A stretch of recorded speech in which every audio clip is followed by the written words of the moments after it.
On a laser marking system, the coherent light beam is directed through mirrors moved by systems known as galvanometers. This beam passes through a focusing lens whose characteristics allow the laser to be focused on a plane parallel to the lens.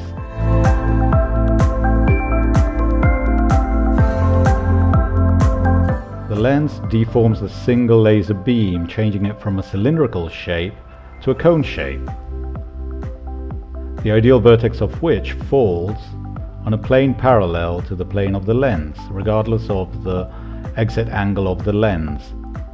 If you approach the ideal vertex of the cone, you can see the point at which the maximum power of the laser beam is concentrated in the smallest possible area.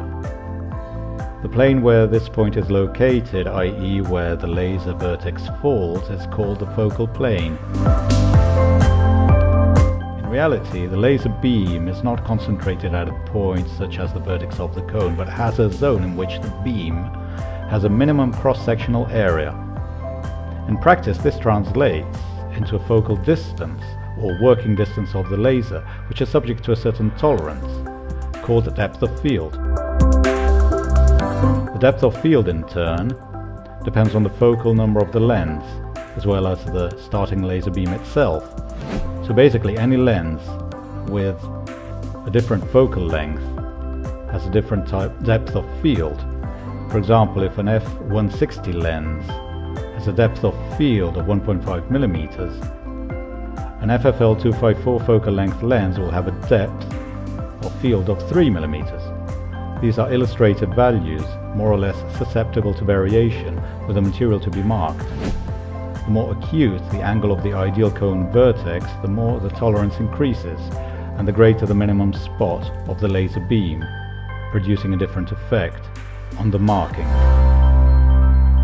When the laser beam impacts the material perpendicularly, there will be a higher efficiency of energy transmitted to the material than if it were to impact at an angle.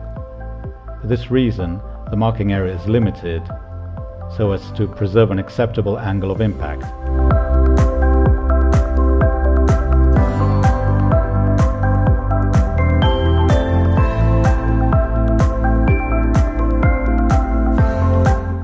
The focal lens makes it possible to have different marking areas by varying the focusing distance.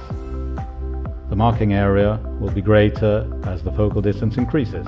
For example, if a f160 lens allows a focal distance of 220 millimeters and will have a marking area of 100 by 100 millimeters with a circle with a diameter of approximately 141 millimeters at the same angle of impact, a 254 lens at a focal distance of 330 millimeters will allow a marking area of 160 by 160 millimeters with a circle with a diameter of approximately 226 millimeters.